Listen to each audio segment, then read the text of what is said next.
How did an agent that started his career in 2021, the middle of the pandemic, do 32 sales in his first year? Well, we're going to find out today. Stay tuned. This episode of Keeping It Real is brought to you by Real Geeks. How many homes are you going to sell this year? Do you have the right tools? Is your website turning soft leads into interested buyers? Are you spending money on leads that aren't converting? Well, Real Geeks is your solution. Find out why agents across the country choose Real Geeks as their technology partner. Real Geeks was created by an agent for agents. They pride themselves on delivering a sales and marketing solution so that you can easily generate more business. Their agent websites are fast and built for lead conversion with a smooth search experience for your visitors. Real Geeks also includes an easy-to-use agent CRM. So once a lead signs up on your website, you can track their interest and have great follow-up conversations. Real Geeks is loaded with a ton of marketing tools to nurture your leads and increase brand awareness. Visit realgeeks.com/keepingitrealpod and find out why realtors come to Real Geeks to generate more business. Again, visit realgeeks.com/keepingitrealpod. And now, on to our show.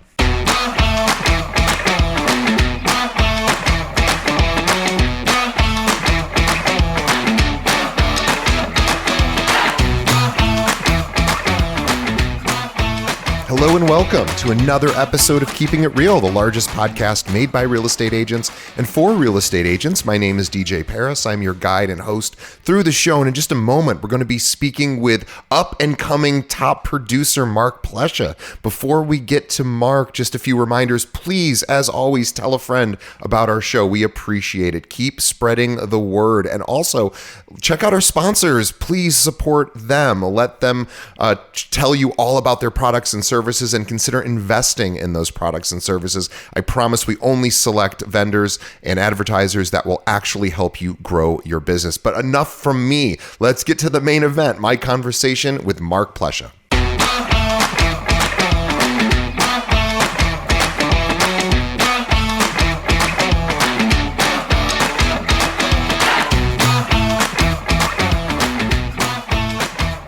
Today on the show, my guest is Mark Plesha with BrokerWorks in Highland, Indiana. That's Northwest Indiana, by the way. Let me tell you more about Mark. Now, after listening to countless episodes of Bigger Pockets podcast, which, by the way, I've had the Bigger Pockets guys on our show as well. Bigger Pockets, for those of you that aren't familiar, is the nation's largest online forum for real estate investors. So check out biggerpockets.com. But Mark has listened to countless episodes of Bigger Pockets, and after purchasing 2 rental properties, Mark decided to transition from his W-2 job into selling real estate in the beginning of 2020, right in the middle of the start of the pandemic. He got licensed in July of that year, and in his first full year during the pandemic, Mark closed, dramatic pause for effect, 32 transactions for a little over $6 million in sales. 32 transactions in his first year, while only working, and this is the even crazier part, only working 30 hours a week. His early successes were largely due to a focused, direct outbound prospecting campaign and also being very diligent in protecting his time for income practicing or producing activities. And in 2022, Mark closed over $8 million and was the top agent in his office.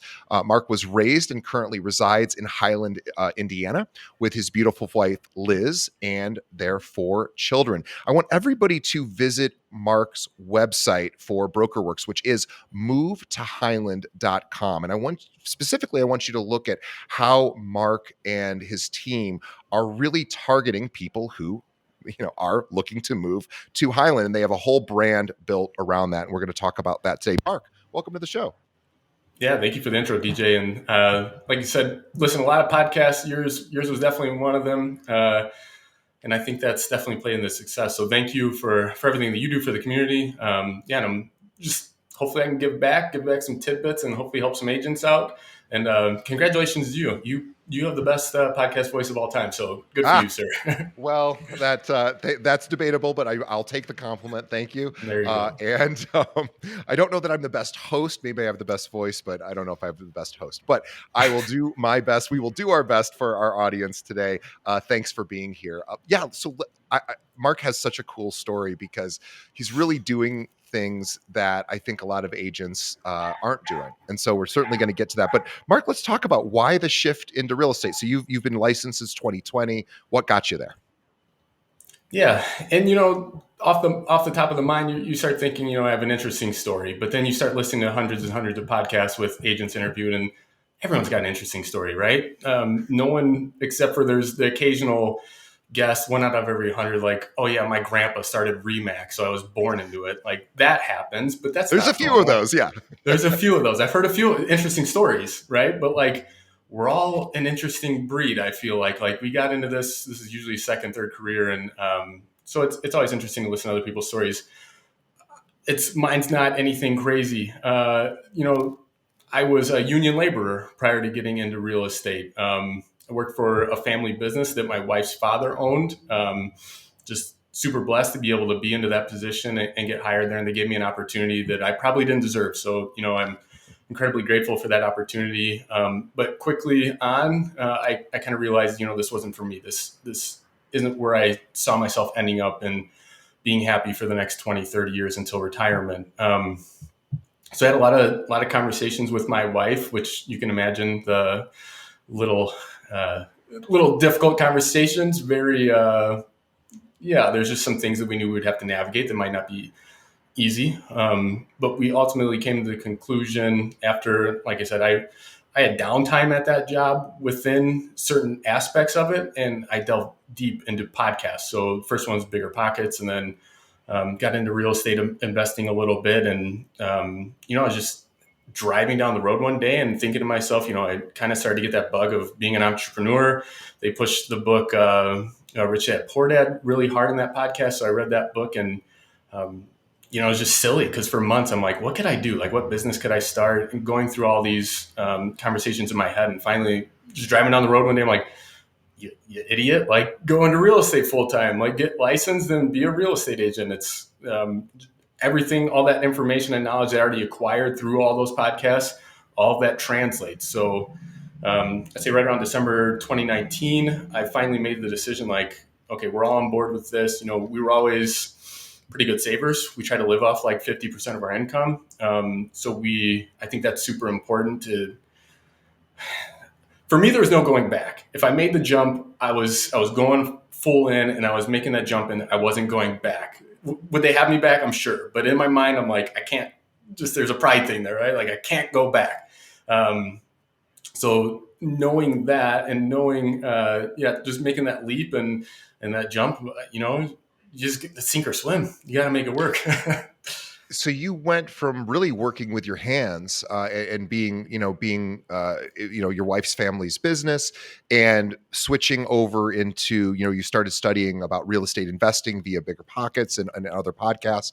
And a lot of investors will get their real estate license even just to do their own transactions for their own investments, because of course you save on the commission, pretty significantly. So even if you just did your own investments, it would still make sense to get your license. But like, oh, by the way, now I can also help other people do all sorts of transactions as well. And you really did hit the ground running. I don't know that I've ever met anyone who did 32 transactions in their first year. That is incredible. And I'm sure our audience is dying to know, how did you do that? Yeah, and going back a little bit into the old career, right? Like one of the big impetuses for me was I had 2 kids at the time. I was working 50, 60 hours a week, sometimes 70, 80. I never knew my schedule. So that time with my family was important. And so going into, I think that was a hindrance for me of making that switch was, okay, how do I, if I do want to reduce my work hours, like I got to go into this intentionally, because the big thing holding me back was, you think about real estate agents and their schedule, they're probably working nights and weekends. So working through that thought process and kind of working backwards of, okay, what do I want my career to look like? I want to have my time available to me. So just listening to a podcast, I'm going to always reference back to that because there's just so many countless podcasts that got me to where I am, and kind of reverse engineering the business of, okay, if I don't want to be doing showings on nights and weekends, how do I control my schedule as much as possible? Listings, right? So then working through that, what are my lead sources that I can, as a new agent, I can jump right into? Calling for sale by owners, calling canceled, calling expireds, Later on, I got into probate leads. And then the other facet of the business that you can kind of dictate your own schedule, which I already had somewhat of an intimate knowledge in, was working with investors. So um, actually early on, I got connected with an investor who was out of state. I would go look at the properties for him on my own time.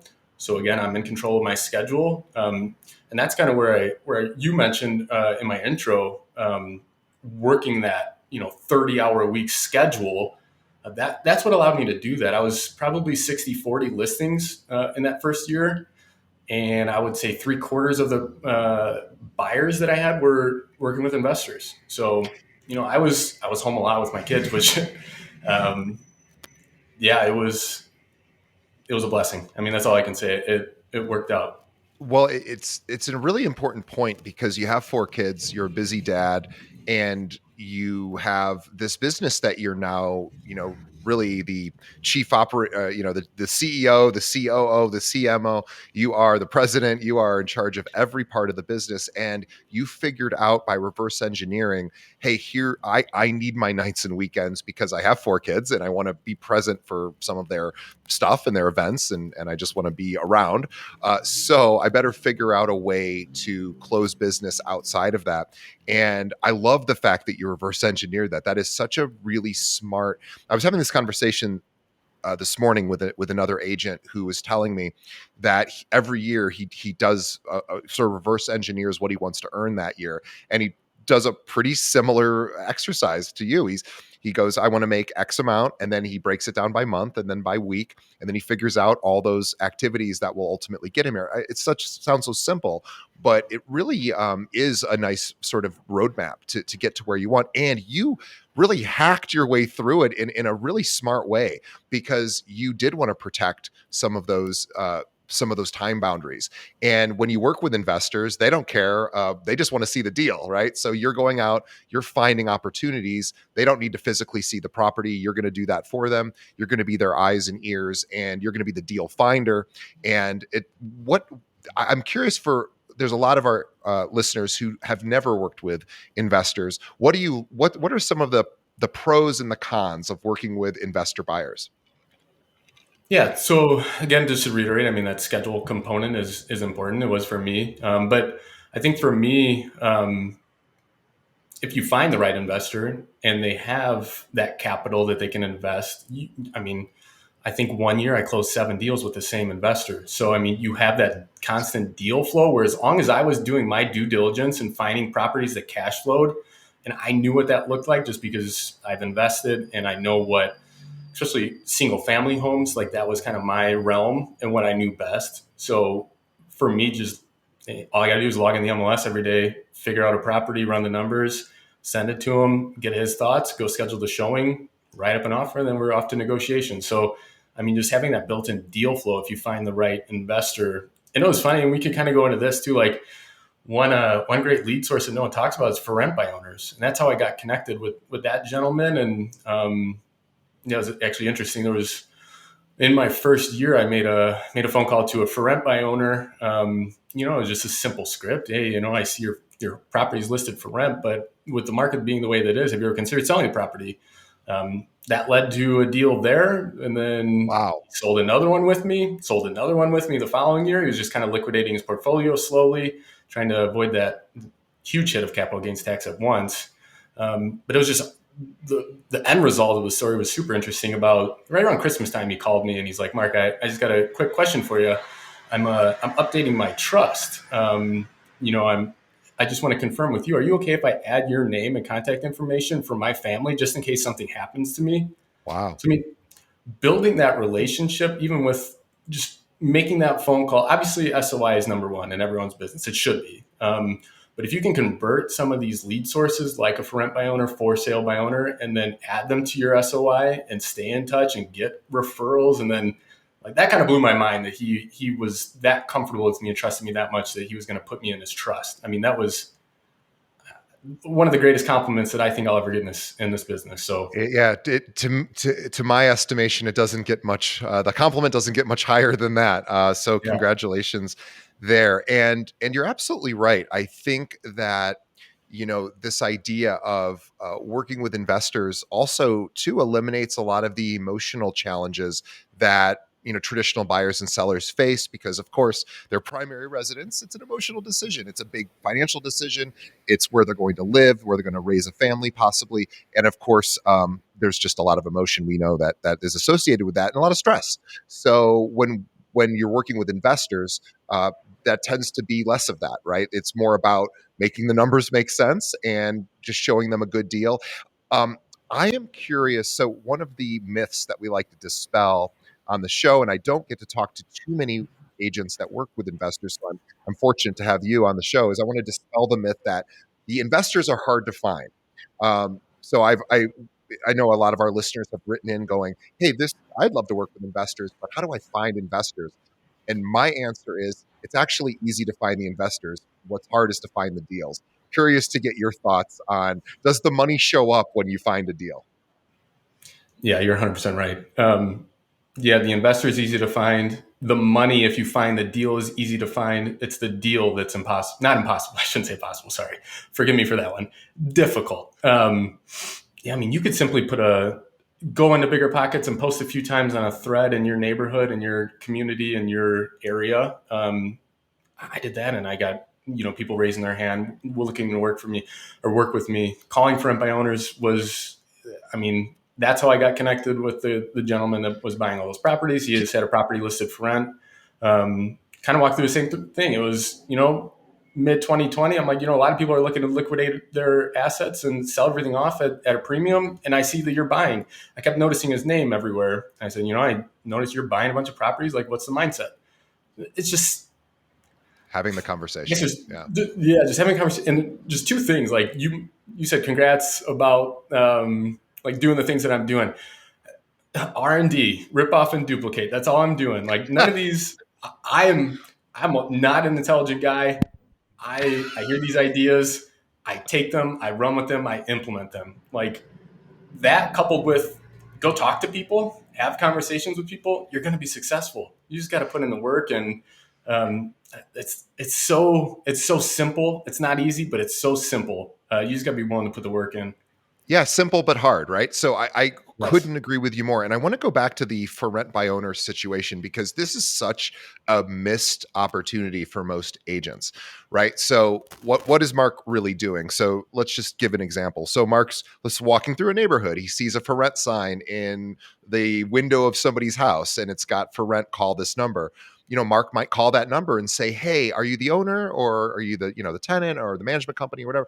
Mark eventually gets his way to the owner and says, "Hey, by the way, yeah, I may have a renter for you at some point, but also, have you thought about selling?" Right? This is a great way to have a conversation with somebody that might not know that they're ready to sell, or may just be good timing, or a great way to start the relationship so that when they are ready, obviously, you would be the person that they select. And Mark, I will tell you, I've been in this industry 14 years, and I've heard about calling for rent by owners for since I started.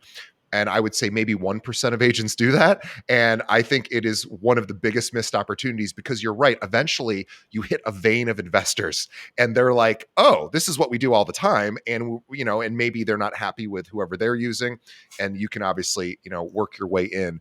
And obviously you did. So I love that. And so, how was investor, she said 60, what percentage of your deals in the first year approximately were investor deals?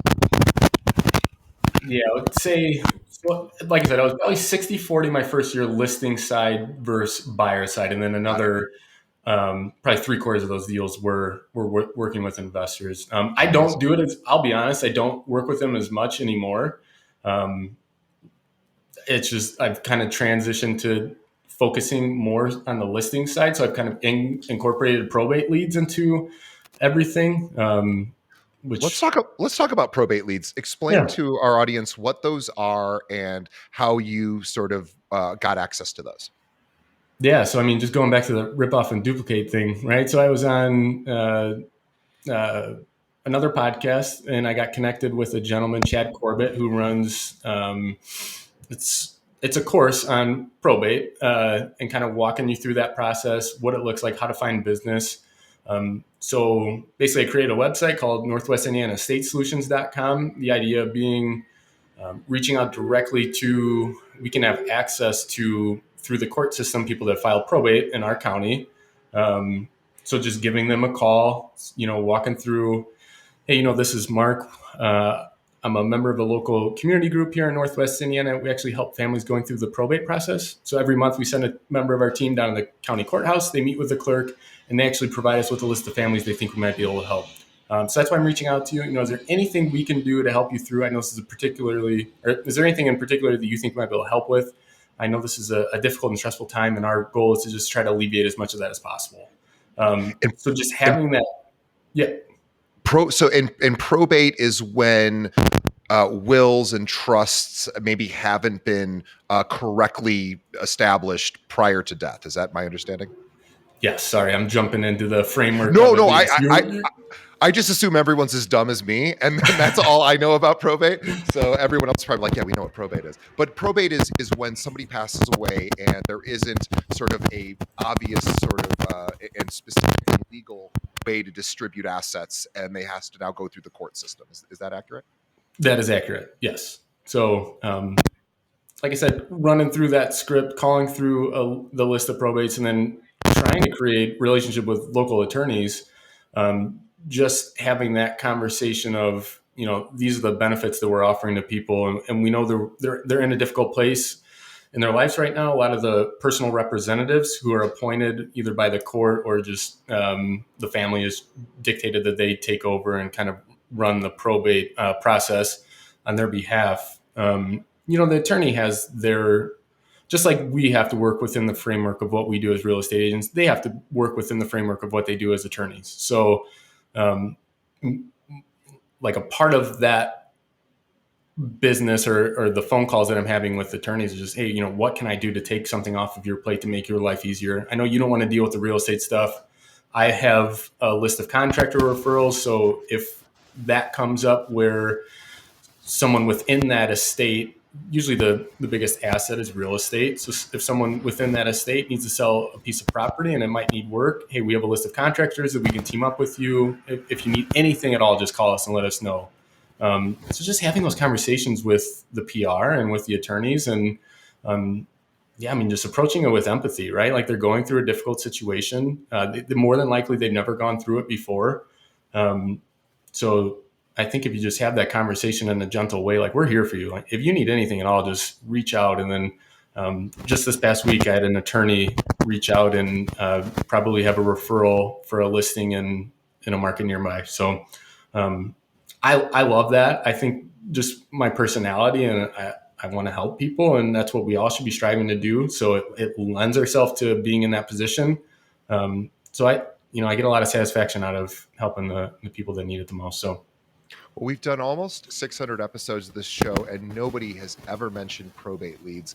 And what I realized with what you just were telling our audience is that calling probate attorneys might be a really good idea to develop relationships with, because they of course have to deal with assets, and of course home usually being, if not the biggest, one of the biggest assets. And a lot of times, of course, offspring aren't living where mom and dad live. So it's this idea of we got to get rid of this property, or we have to sell it, or we want to sell it. But we need, mom and dad lived in it for 40 years. So we have some work we need to do to it. And Mark's like, hey, I'm your solution. I can do all of that. And I think that is a brilliant strategy because, we've had lots of people who talk about divorce attorneys, estate planning attorneys, people that do have their wills and trusts in place before they pass away. Of course, those are great. Financial planners, accountants, people that, are but no one has talked about probate attorneys. So love that idea. So R&D, rip and duplicate from Mark. Mark, let's shift gears. I want to talk about movetohighland.com because I think this is an amazing idea. So tell our audience what this is and why you built it. Yeah. So the owner of our brokerage, who, like I said, we're in Valparaiso, Indiana. He started the idea, and from my understanding, at least as far as I know. So move to Valpo is a website. Again, rip off and duplicate. We took that and we just used that for Highland. So through Agent Fire as a platform, then I think it's push behind Tom Ferry's program. Yep. We created this website. It's called movetohighland.com. Basically, like, we view it as a community group, trying to be a resource for people in the community to go to our website, understand things that are going on in the community, but also draw people to the community that are thinking about making the move. So trying to get that SEO pushed up to the top. So when people are just simply searching on Google moving to Highland, Indiana, we're trying to be at that top spot. But just giving them a resource for, you know, the specific neighborhoods in our market, things going on in the community. We have an IDX set up so that they can do their home search through Move to Highland. And we, as well, Jake and I, the other agent involved, who actually told me about your podcast. So shout out to Jake. I'm sure he's listening right now. But we created a community group within Facebook, kind of doing the same thing. But we've seen success in just simple things like, I actually bought a rental property in April of 23, and we closed on the property. And the gentleman that was selling it, I was having a conversation with him in the kitchen of the property, and he started talking about his son, and he was just beaming, right? His son's a stud football player at Highland, linebacker, getting recruited by colleges like Stanford. So we just kind of took that and ran with it. I wrote a blog about it on our website. I published it on Facebook, and I mean, we just had people reaching out left and right. So I think just, if you're looking for content creation, and especially if you're doing what we're doing, like pushing narratives of people in the town, just to help, again, like reinforce that community that I think every town in America probably lacks, especially with, you know, just where we are in the current times that we live in. I always kind of look back at the 50s, like that was the golden era, right? Like that just seemed like everyone loved each other. I mean, I wasn't even born yet, so it's like probably not a pretty skewed vision of reality. But yeah, I mean, I think we could all take a look back at that and like go back to a time where we were heavily involved with the community. I think people would be a lot happier. So I agree. I think that's part of it, is just trying to push and promote that agenda. And we should also mention too, so Highland is in Northwest Indiana, so its closest big city is really Chicago. And Mark this was not unintentional. So Mark started I live in the city of Chicago, and I would love to say that we're doing everything right here and people are flooding, moving to Chicago. But sadly, that is not happening as much. People are actually leaving Illinois due to, a whole bunch of factors, which get very political and everyone has an opinion about. But the reality of it is people are moving, and they're moving to places like Northwest Indiana. It is not uncommon. Mark is not blind to that. He's not oblivious to that. And it's an amazing opportunity. Mark, mention too, finding that market was not accidental for you. To tell us about why you decided to really, in this case, you did it with Valparaiso and now you're doing it with Highland. But Highland has, this isn't just a random suburb or a random city that you chose, right? No, you're 100% correct. So, I mean, and you're right. 2021 or 2020, 2021, I think Illinois was the number one state people were leaving during those 2 years, and Indiana was the number one state they were going to. So we're just over the border. We're considered a metro market, or a market, a sub-market of Metro Chicago. Yep. We're about 45-minute drive away. And that's insulated us from a lot of these big swings, just because, especially Highland in particular, we're the second town over the border. So the people that want to avoid living in Illinois again, we won't get into the reasons. We don't need to delve into that. But we're a perfect spot to be in. So being in close proximity to 8094, which is the interstate right there that gets you to Chicago as quick as possible.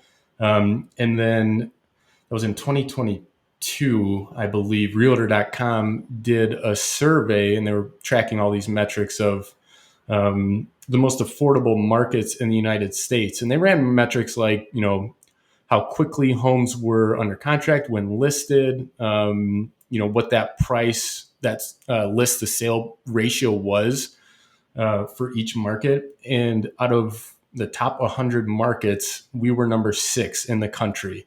Everyone's kind of struggling with inventory in their market, and that's been this huge driver in prices and availability and kind of the market we're seeing now. But we feel that probably more than most. So I think there's 14 active listings in Highland right now, which is just incredibly low. So, I mean, as soon as homes are listed, they're selling. So we have that built-in desirability of being in that close proximity to a major metro city like Chicago. So, yeah, I mean,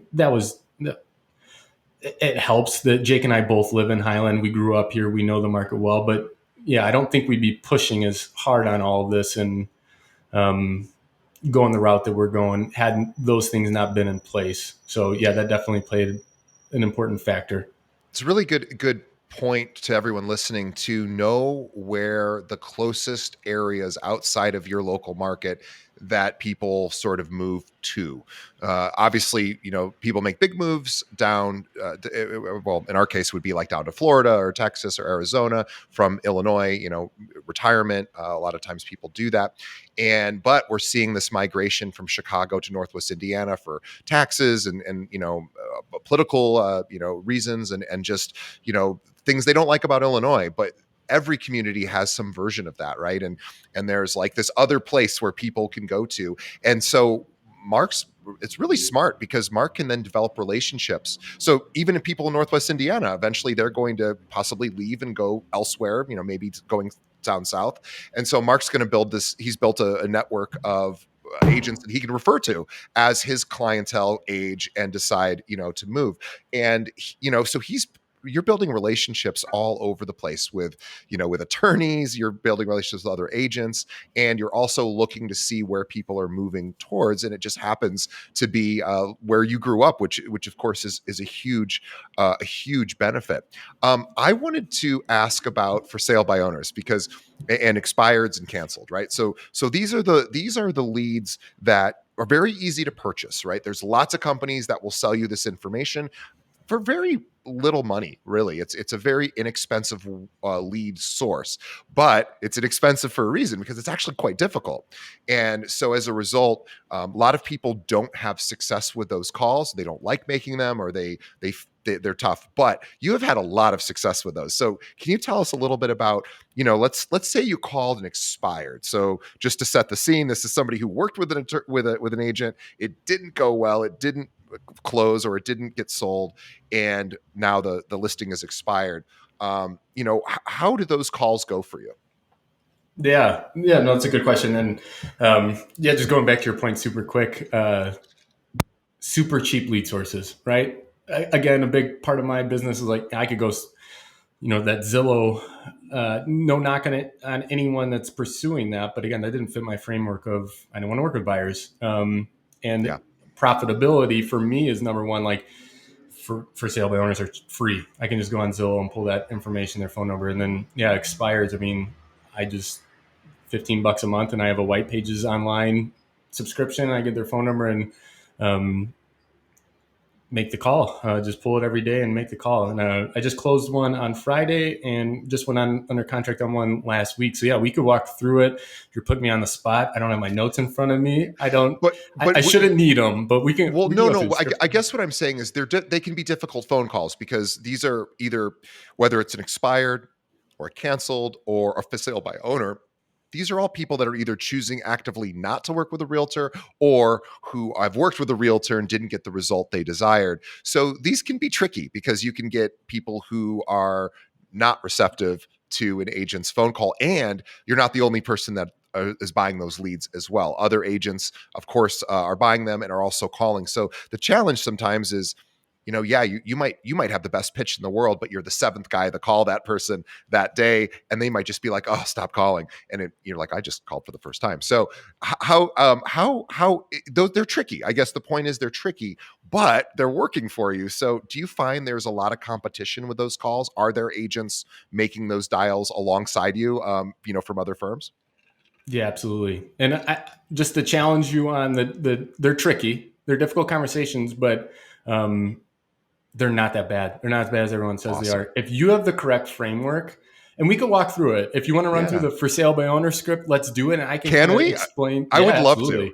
All right. Don't give me an objection. Give me even my cousin's an agent. Okay. Okay. And I can kind of, I might not be perfect on this because sure, we'll see. But All right. So I'll ring and then you answer the phone. Got it. Ring Hello? ring. Hey, this is Mark Plesha. I'm a local realtor here in Northwest Indiana. I was calling about the property for sale over on Main Street. Okay. How can I Yeah, help? yeah. Like I said, I see that you're selling by owner. I completely respect that. I was just curious if 30 days were to go by and the home doesn't sell for some reason. At that point in time, would you be open to interviewing listing agents? Well, maybe, but I already have someone in my family that would do it for me. Yeah, no, I completely understand. And listen, I hope my family and friends would say the exact same thing and show me that loyalty. So, I can definitely appreciate that. I'm just looking at the pictures on the listing on Zillow. Looks like a beautiful home. I'm just curious, why are you even considering moving in the first place? Oh, we're retiring and moving to another part of the country. Okay. Yeah, that makes a lot of sense. Hopefully somewhere warmer than where we're at right now, right? Yes. Yeah. Okay. Well, listen, I understand you have another agent in mind, and you're probably going to go that route. But would it be helpful if I shot over my resume, and that way you could just have it on file? Just in the case that you decide to go another route or get a second opinion. Would you be opposed to that? No, yeah, feel free to send it over.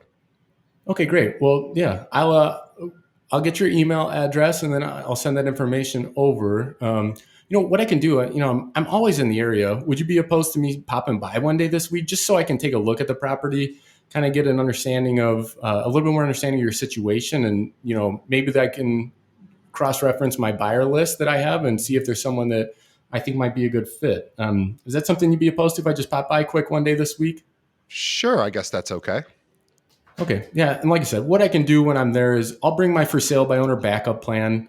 I can walk you through that process. Feel free to steal any of my tips and tricks. We have, built-in marketing system and a pricing strategy that we use to sell all of our listings quicker than the market average. Like I said, feel free to steal any of that information you want, but at least this way you're armed going forward. And can I ask you one more thing really quick?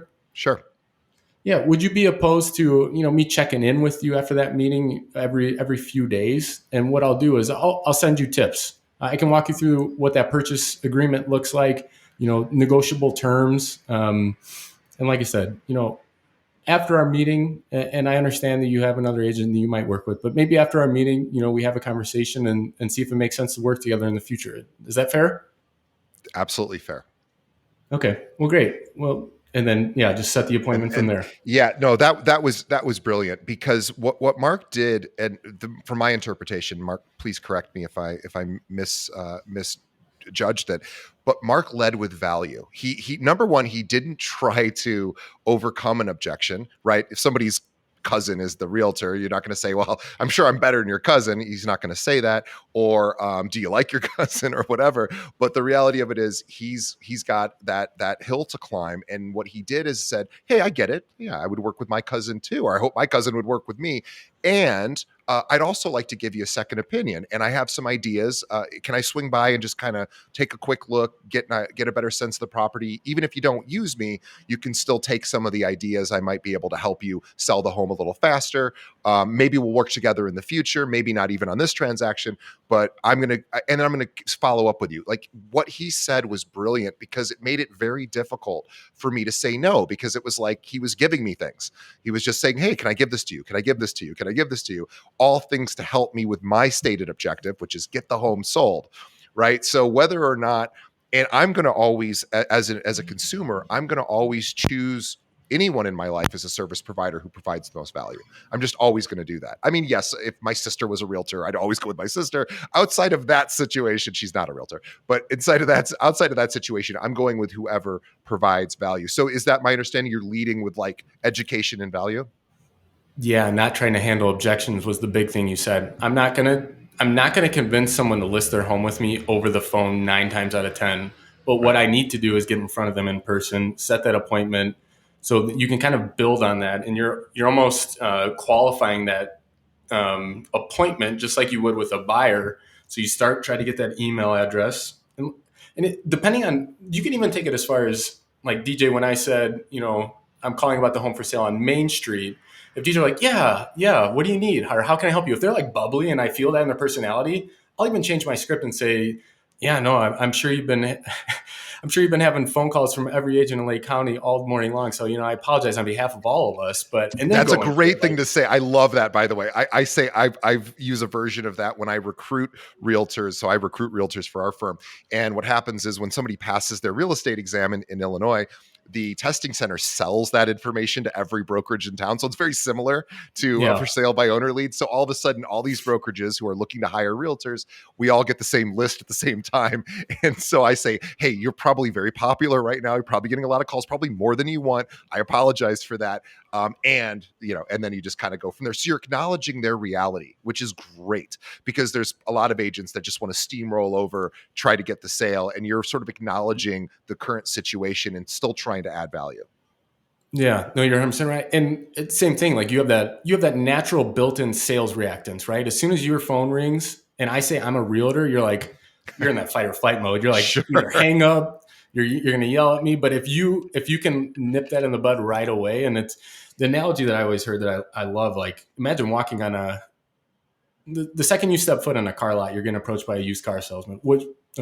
And your natural resistance is like they're saying, can I help you with anything? And your natural thing to say is no. Well, then 10 minutes later, you find the car you want, and then now you need to go approach that person to get the keys, right? Like it's just their mentality, which I get, and we're all wired that way. So if you can approach the conversation, like you said, leading with value, being nice is monumentally important. When you mentioned me having going up against other agents on these phone calls, yeah, it's probably not as bad here as it is in Chicago, where you have 50,000 agents in Cook County alone. Probably Yeah, we have do. about 3,000. So we have 3,000. So I think there's about 10 on average that call for sale by owners in my market. And I don't want to sound arrogant, but I'm told this by the sellers. More often than not, they're choosing me, and it's simply because I approach the whole conversation differently than how they are. And they're trying to overcome objections over the phone, telling them their price too high, telling them they'll never sell on their own. They'll net more money. Listen, I believe that, but I'm not going to, in the initial phone call, I'm not going to bring that up and walk them through that conversation. It doesn't make sense. So here's why you failed, Mr. Seller. You're not going to do that. Fail. Yeah. Yeah. Here's what you did wrong. And maybe there's a certain percentage of people that respond well to that, but it is a tiny percentage that respond well to, hey, I can help you. Here's all the things you did wrong. You know what they did wrong because obviously you're an agent and they priced it too high in most 99% of the case. But what Mark's doing is saying, hey, I need to come and take a look at this. And then he's basically doing what consultants do. Let me come take a look, see what the situation is, and I'll come back to you with some ideas. And feel free to take them or not. I just want to try to earn your business going forward. So it's a really brilliant strategy because, again, it makes it very hard to say no to because Mark's not asking for anything. The only thing you were asking for is, can I come by, and is it okay if I follow up and send you some stuff? Like, who would say, if anyone says no to that, I guess you just move on and make another call. But it's a pretty hard thing to say no to.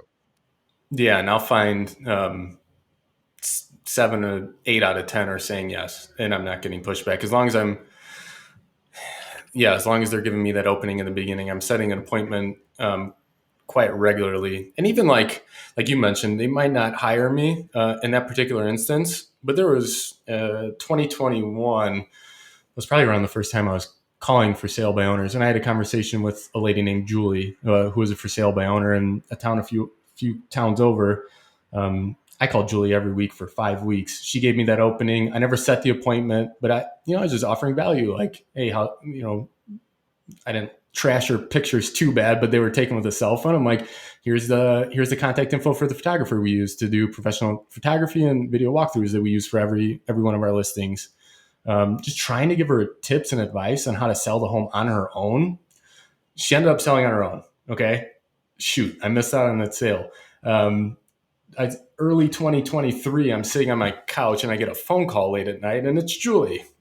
She said, hey, I don't know if you remember me. We talked, 2 years ago, but I saved you in my phone. My in-laws are getting ready to sell a property in the same town that she was in. It was a $500,000 property. Amazing. Sitting at the listing appointment, she pulls out her phone. She's like, you remember I told you, like, I saved you on my phone? She just saved me on her phone as a realtor, nice guy. That was it. I don't even think, I think my name was Mark Realtor Nice Guy. So, I mean, just because you don't get the sale that first time, but you're having conversations, you're talking to people, and it leads to business. So, yeah, if I could just say one thing, don't be scared to have, like, just go out there, have conversations. It's never gonna be a bad thing. Yeah, and even if the person is rude or hangs up on you, oh well, it's not personal. It's just that you were the ninth person to call them if it's an expired, and it happens. And you say, okay, well, maybe I'll try again, in a few days, or I'll just move on to the next call. But 70 to 80% of the time, they're like, yeah, come on by and send me some info. I mean, that's incredible results. So we've been hearing for years, FISBOs are dead, expireds are dead, canceled listings are dead, or canceled listings are dead. No, they're not. You just have to take a different approach. And why is Mark doing all of this? Because he wants to protect his nights and weekends, right? This is he wants to do listings. He's got 4 kids. He wants to be there. And he's not, maybe you're doing an open house here and there, obviously. That's great thing. But he wants listings. He doesn't want to drive buyers around on nights and weekends. Makes sense. And so he just reverse engineered it and figured out a way to make it work. And guys, I love talking to people like this because everyone, so many agents get into this industry because they just want to do like what they see maybe on television, these just luxury buyers or luxury sellers, and all of that's great. And obviously there's agents for that as well. But there are so many other ways to build a repeatable and sustainable business. And often it's by doing the activities that other agents won't do. And so when you see that for rent sign, as Mark said at the beginning, written in, from a Home Depot for rent sign with somebody's, a handwritten phone number on it, that's probably a sign that it's a mom and pop who own that building. It's probably not a big management company, or else maybe have a different type of sign. Or if he sees it online on, Craigslist or Zillow or apartments.com, somebody clearly it's not an agent posting a rental. That's a great phone call for Mark, because he's going to call and say, hey, I'd love to chat with the owner. Are you the owner? And brilliant stuff. And again, you're having conversations about real estate. You're talking to people that have not even yet sometimes raised their hand. Right now, for expireds, FISBOs, obviously those are people that are obviously in the market at the time. But I love the for sale, or sorry, the for rent by owners is kind of the forgotten group in real estate for leads. So you could also help them on the rental side if they're not ready to sell as well, and you could just start developing the relationship there. Say, hey, I can help you find tenants for you. And do you have any other properties? Do you do other stuff? Are you an investor in other ways? What's your long-term strategy with this property? Do you want to sell it at some point? Well, let's start talking about it. I can run some numbers for you. I mean, these are ways in. And Mark, I could not be more impressed with your ability to sort of do these. What do you sort of see going forward? Do you see anything trending that's changing your business at all? Like, is there still a lot of opportunity for investment? Is the investor, you said you're not working with as many investors now because you want to switch over to listings. How is that transition going from investors to listings?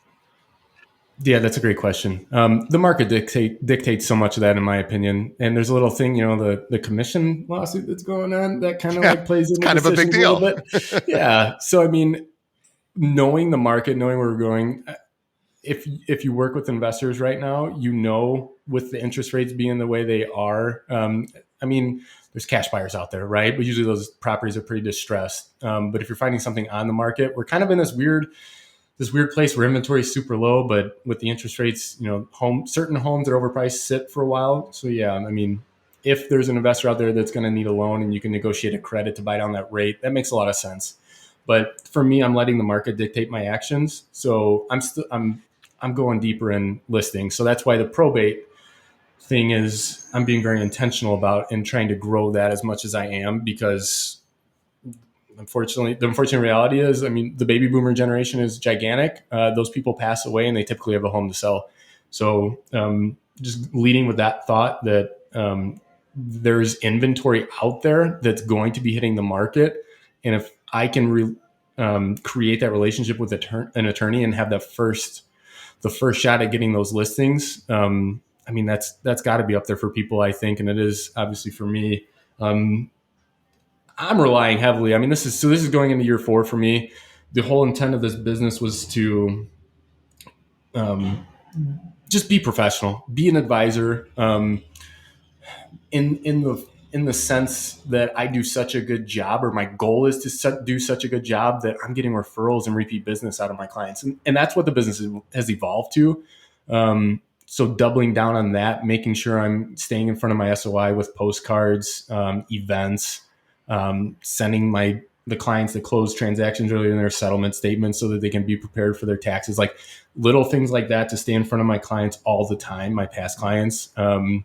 And just asking for referrals, like not again, you brought it up with the for sale by owner and the expired. Those are things that a lot of agents shy away from. They're the difficult things, but to me, that's where the success can be found. So yeah, doubling down on things like that, doing the difficult things that people don't want to do, that agents don't want to do, that's been monumentally important in my business. And I mean, asking for referrals, it's you can do all of these things in a way that makes you feel kind of cringy, or you can find out a way where you're adding value to them. You're just asking for their help, as simple as that. Sometimes, hey, I I walked you through this transaction, it went awesome, you left me a 5-star Google review. It would be so helpful for my business and my family if you were to if you hear about anyone, any friend or family looking to buy or sell, just share my name. Like simple stuff like that. It's so easy, but people are scared to do it. They shouldn't be, because I like that you use the word family, because you do have a family and you are a father. And it is important because it is how you provide uh, for your family. And so to be able to say to somebody, hey, I'm so glad you had a great experience with me. And then to add in, if you ever hear anybody talking about real estate needs, I'd be honored if you'd consider passing that information over to me, or passing my information over to them. It really doesn't only just help me, but it really helps support my family as well. I think that is a perfectly acceptable thing to say, and it's true. And I love the idea of saying this is. I mean, I love the honesty of that. I think is absolutely commendable and courageous. To use the word family, because what's more important than family, right? Not much. So Yeah. I couldn't agree. Boy, Mark, I could pick your brain for all these little tricks and tips. They're not tricks. I mean, they're authentic strategies. But I could pick your brain for all these little tips for the next several hours. But I think this is actually a great place to wrap up, because you have provided an incredible amount of value. We even did a role playing session, which was actually really helpful for me, so I can better. Maybe I will. Well, I'm going to send this to all of. We have about 800 agents, so I'm going to send this to our 800 agents, going, "Hey, here's somebody who is doing what you probably don't want to do, because you think it's hard and difficult, especially FSBOs, expireds, and canceled.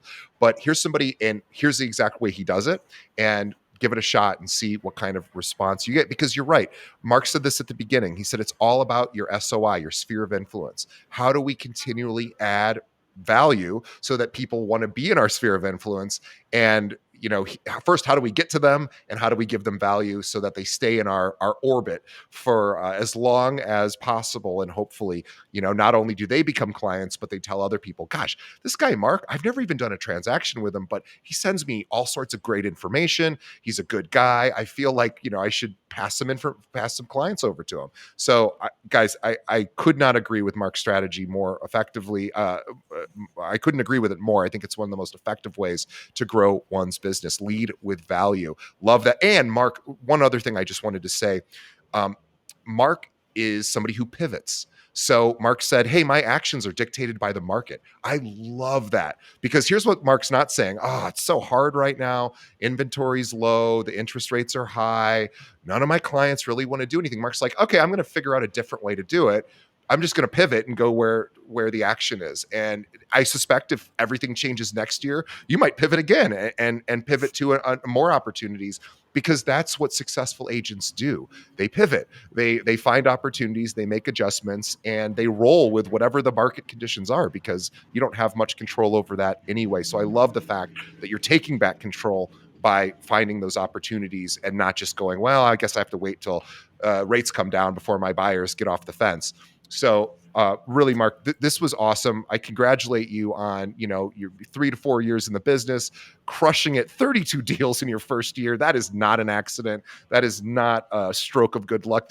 What I was hoping, I was a little worried when I first asked you, because I thought, what if he says, "Oh, my wife's business has like 1,000 people there. My wife's family's business, and all those people used to be." I was like, "Oh well, not everyone's got it." And Mark was like, "No, that's not really where I got my business. I actually went out and solved it No. on my So I So love that. contrary to that is actually what happened. I was very vocal with the fact that I made that move and I did not want to work with buyers, and I did not want to. That schedule was so bad. And working late and then going. I lost out on quite a bit of business because of the things I was saying to family members. And so, yeah, I mean, there was quite a few employees at that company that did not use me my first year. So actually funny you bring that up. Yeah, it hurts.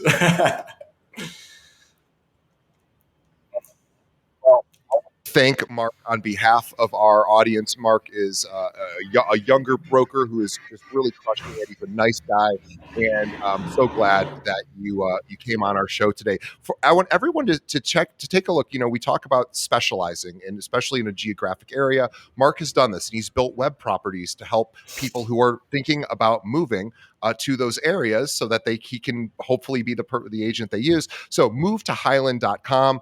He has moved to Valpo as well. We'll put links to those in the show notes, but I wanted you to see what Mark and his team provide. And also, if you are an agent in the Northwest Indiana area, or if you're a dual agent in Indiana and Illinois, and you work in the Northwest Indiana area, and you're looking maybe to see if there's another company or team out there that would be a good fit. Mark and his team, they are growing, obviously, and expanding, and they would love the opportunity to see if you guys could work together. So, Mark, if there are any agents that are looking to maybe see what other firms offer, what's the best way they should reach out? Yeah, they could just reach out directly to me or our brokerage and just check out brokerworks.com. Andrew Canese is the owner of the brokerage. Super smart guy. Didn't start here. I made the jump after meeting Andrew, and I've taken a lot of the information that I shared today from him. So super smart guy, knows the business super well. I love it here. So yeah, and the other thing, if you're an agent and you're in that Chicago market and your sellers leaving and coming over here, feel free to give us a call. We'd love to work with you and get some referrals out of there too. So Well, as Mark said, there's 46,000 realtors in the Chicagoland area. A lot of them listen to this show. So, guys, if you are not familiar or licensed in Northwest Indiana, you're going to want to refer that. You want to refer it to somebody. Might as well be Mark. He's crushing it. He's killing it, and we know he's his clients think of him as a nice guy, and that's about as good of a compliment. And he's even in someone's trust. So that's pretty impressive. So, Mark, thank you so much. I am so grateful for you to come on the show. On behalf of the audience, thanks for your time. On behalf of Mark and myself, to the audience, thank you for continuing to support our show. Please tell a friend, leave us a review, check out our sponsors. Those are the 3 ways you can help us grow. And also, by the way, we are doing short form video clips every single day of the week, I think. I have to check with my team. I think we are on all the major social platforms, including TikTok, YouTube, Instagram, Facebook, LinkedIn, etc. So we are trying to push content out every single day. You don't have to wait just for these episodes. So follow us on social. You can find us. Our website's keepingitrealpod.com. All our social channels you can access from there. Mark, thank you once again. We will see everybody on the next episode. thank you, DJ.